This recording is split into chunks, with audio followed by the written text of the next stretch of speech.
Dear chess friends, hello, I'm Woman Grandmaster Adriana Nikolova from Bulgaria. Today I will talk more about 5 most beautiful queen sacrifice. I hope you will enjoy with my video. Please try to follow chess verse. So let's start with the first exercise. What I'm going to show you. We have, in this case, it's white's turn, and we have in front of us mate in 5 moves. Probably for most of you it's already clear, but let's explain a little bit more.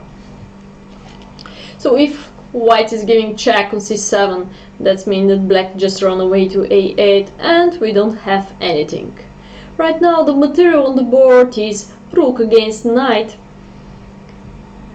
It's calling exchange down, but in short, if we have a dangerous attacking, this doesn't mean nothing. So it's not so important if you have knight down or 2 pawns down, if you have in front of you force checkmate. So please memorize this, that the basic thing, the final goal is a checkmate in chess. Queen d6 check.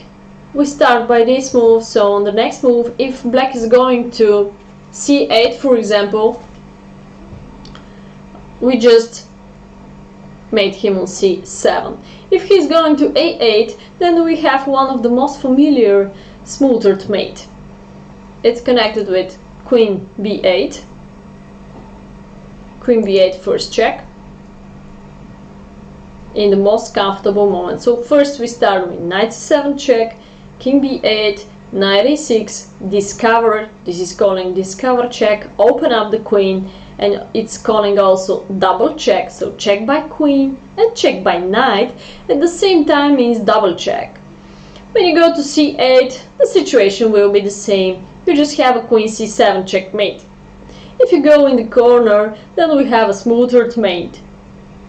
So we completely blockade the black king in the corner, we put him in a very bad situation, and then we enjoy with the checkmate just by knight.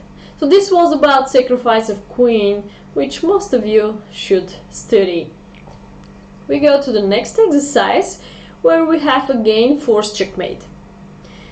So we have mate in 4 in this case.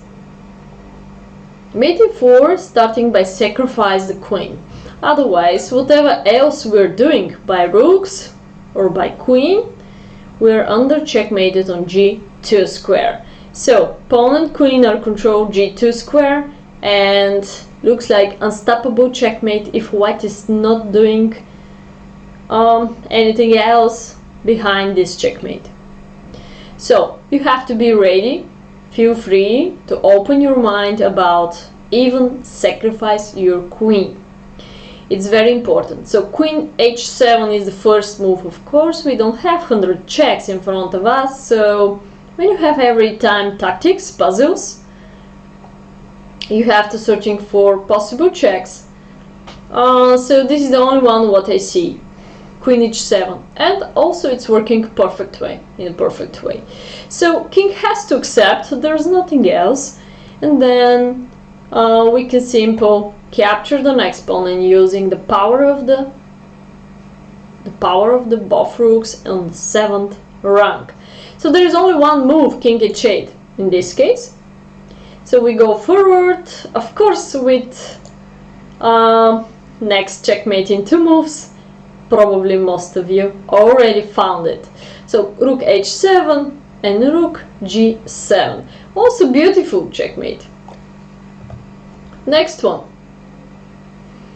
Great position. Again we're exchanged down. Let's talk about material a little bit more. So 3 against 2, pawn structure. We have pawn down 2. So definitely the white's position is not our dreaming one if we don't have something special. How many checks we have in front of us? The possibility to capture the bishop gonna be check. Knight f6 will be check. Knight h6 will be check. And that's it, what I see. So, in front of us there is a choice between 3 candidate moves. Which one you're gonna choose? If you go to h6, this check, just black could simple capture. And the problem is your next move cannot be forced way. There is no second check, looks like. So then, if you give the ball in the hands of opponent, then it's become very, very bad. So there is a queen e4 check or queen h1 check, for example. So definitely this is not the correct move, knight h6. After knight f6, let me see if we have continuation. Bishop takes f6, queen takes f6, and there we go. I don't see continuation. Again, it's black's turn, queen e4 check. Black will use that time in a perfect way.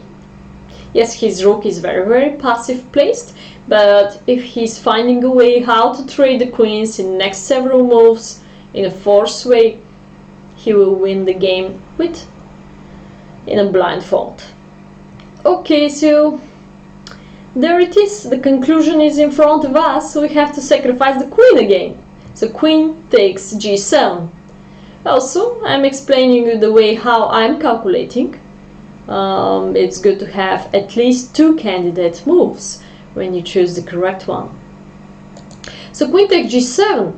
Now, black king has to capture on g7, bishop h6 check, using the power of knight and bishop. Look at that position. King is completely limited, and even we don't have a queen on the board.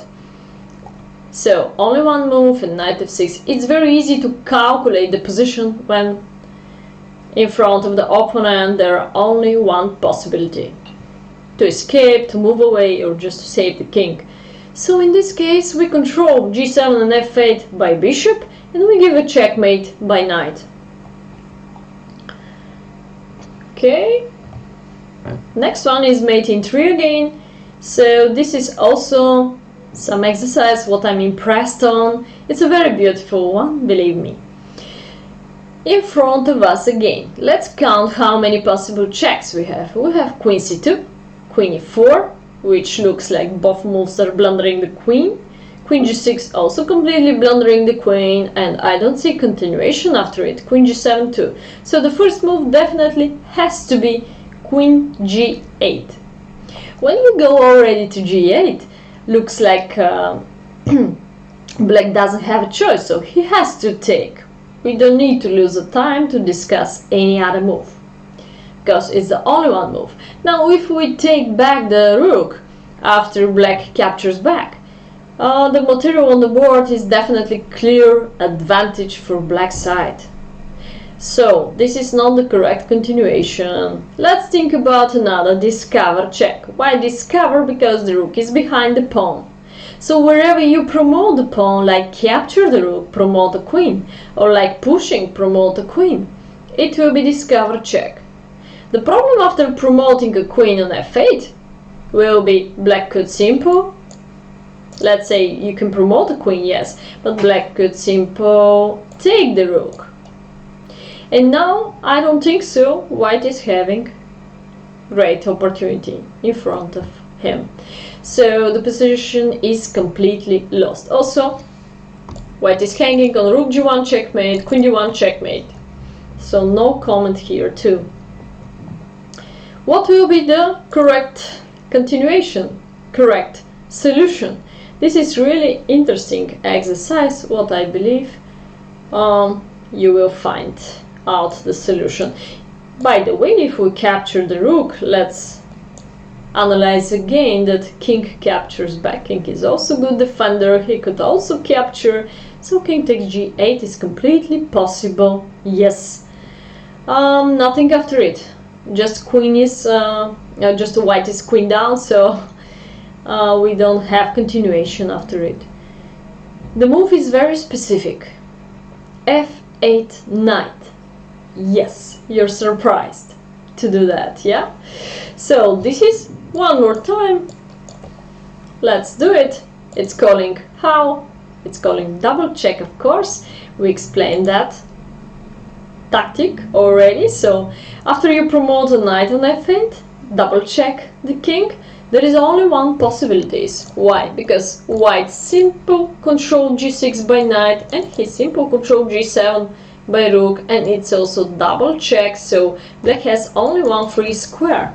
There it is, king h8. The next move is rook h7. So this looks like basic checkmate also. It's calling Arabian mate. I go to the next position. It's not a real position, it's coming from my game. In 2016 I play against Regina Pokorna, another woman grandmaster, so we start the game with e4, e5, knight f3, knight 6, knight c3, knight f6, 4 knights defense. Here we go, bishop b5. I really think so this is the best continuation for white side. But in this case I will not spend so much time about the opening part. Just I will discuss a little bit the moves in a very short way. Bishop d6, little bit rare continuation. Bishop b4 was the main one. a6. In that moment I was very well prepared. She didn't expect that move, g4. So in short, if black accept, he gonna be in deep trouble, so I go to the open file and I'm ready for any crazy attacking on the king side. So that's why she didn't accept. She moved the bishop to c5. Rook g1. Anyway, I support my great pawn on g4. d5. g5. Now I will talk about how I lost. Yes, I didn't win that game. I lost. Soon is coming the moment where I'm not so precise. Here, just I will stop to that moment that I didn't play in the most powerful way, and this is to finish my development in the simplest way ever in the world. So queen e2, and next move queen-set castling. So like bishop f5, queen-set castling, and I transfer all my pieces to the king side attacking. That's the best strategy here. But I didn't do that, so now it was a clear advantage, of course. So ugly double pawns, g file is semi-opened, h file also, so I can use everything. All my pieces are looking for the king side attacking. It's very easy to realize that position. But I didn't. I took that delicious pawn, but it was a poisoned one almost. So now black captured the knight, took king c6. I thought, oh my god, she has to resign. But she didn't. She didn't. It was a strategy, sacrifice of queen. Why? In next move I'm going to explain why. After capture, now let's count together the pieces on the board. I didn't realize that. So it's not about checkmate, it's about positionally playing afterwards. It's about that I have huge middle game problems that game and I couldn't solve them all the game. Queen h5, knight e6. So talking about a little bit about the power of pieces, I can say that black is having 3 minor pieces, 1, 2, 3, yeah, against my queen. That's the evaluation right now. So 3 minor pieces are stronger against queen most of the cases, and also taking the fact that king is enough safety in this moment. I couldn't find a good place for my queen. That's my general problem. I couldn't find any special plan how I can attack the black king, and I couldn't find a way how to capture any piece of black. So let's go forward. I thought I have to cover b4 and d4, not allowing that knight coming to me. Now it's starting the horrible horrible moves after horrible, so queen is going to be under attack all the time. So I run away, she's attacking me, I run away. So I played 3 moves with the queen, looks like without sense, without deep idea, and probably that's why I lost. Just it's a very good exercise showing you that not every time the queen is the most powerful piece on the board. So please take little notes based on my experience, and appreciate the power of other pieces too. Also, if you can sacrifice your queen for 2 rooks, that will be great opportunity in the middle game part. And having safety king, of course. This is the first factor in chess. Here we go. They're attacking me on f2. I have so much weaknesses, like I'm going to color the weaknesses in red, so I have so much weaknesses here also around my king. So also black is having a light square bishop, most of my weak squares on the light squares, so huge problems in front of me. f4. I tried to provoke her to capture that pawn, but she didn't catch on that. So if she just capture, I have queen g4, double attack. Actually, it's almost like triple attack, so I'm attacking non-defended rook, non-defended bishop, and two-fold attack against knight. Wait a second, and of course the mate on g7. So it's a fourth attacking move. So that's why the pawn is poisoned. If rook captures if they capture with the rook on f4, then I can simply capture and queen g4. One more time, overloading or deflection or whatever, everything is working already for the white side. 3 pieces are under attack. Okay, we go forward. She's not so young, lower rated player to catch on that, so she continued in the most solid way, like bishop f6. The most important is to protect the checkmate on g7 after queen g4 double attack. Here we go, d takes c5, knight takes c5, and now white king safety dropped. But rook d1, probably I thought if I change both rooks, then the queen is having some chance to survive, and I was searching for perpetual checks, or then the minor pieces maybe are not so powerful behind the support of the both rooks.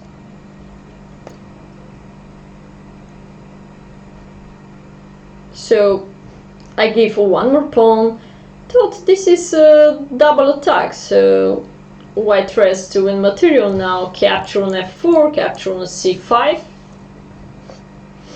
But there is we call this intermediate move, intermediate check, so I just run away.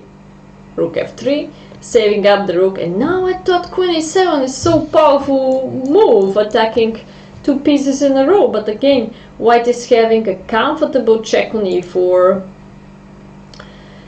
Yes, it's a long game, long fighting. I like such a games, so I recommend this to you too. King a2. The problem now in front of me is king b7. Rook b7, sorry, check. King h7, rook b6.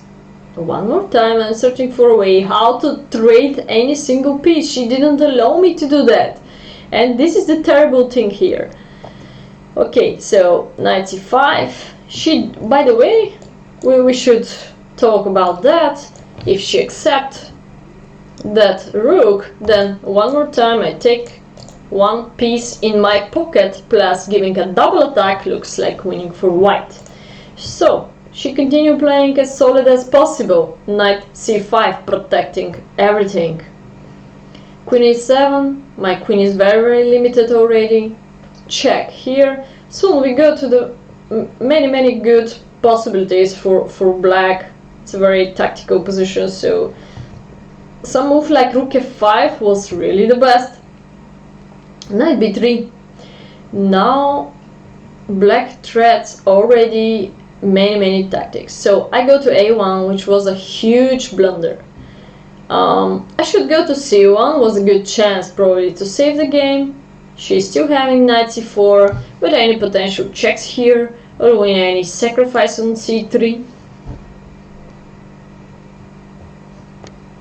So I go to a1 in this case. Now rook takes c3. Fantastic! 2 exclamation mark move. Very good. I'm really enjoying with that game. In that moment, I didn't think so that I could so easily lost by extra queen on the board. So please take this fact that power of pair of bishops, pair of rooks and knight together are much stronger than queen. Deflection now. If I'm accepting the rook, of course there is a checkmate. So I didn't. I think the only one chance is sacrifice my rook, my queen back to the bishop and rook together. The problem is that she's having very unpleasant tactic in a forced way. Wherever I go, she has a check. If I go here, she has one more check, and anyway, take my rook for free. And then knight up in the end, or bishop up in the end, against just these two poor pawns. I don't have anything after it. So if king a2, I could simply capture. No, this was the game, so she takes like this, yeah, and then use the power of f pawn. Actually, that was the game. Now, little tricks probably in the end of the game. I was hoping for some draw that she cannot avoid that king f3, king f2, but she can limit me. I go into the position with simple Zugzwang. So in some moment it's going to be my turn. What's mean Zugzwang? It's going to be my turn, and I have to do a mistake. Yes, h4, like here. If I go back, just king g3 is coming. f2, f1 is promoting a force with the queen. So after h4, bishop e2, and I already resign. Why? You're gonna ask me probably why. Just because after h5 she can simply come here, and even if I deflect the bishop like in this way, she's having one more f pawn, and this is gonna be the finish of the game. The finish of the game. So I just resign. I hope you enjoyed my video, so thank you so much, and please don't forget about follow Chessverse in the YouTube channel.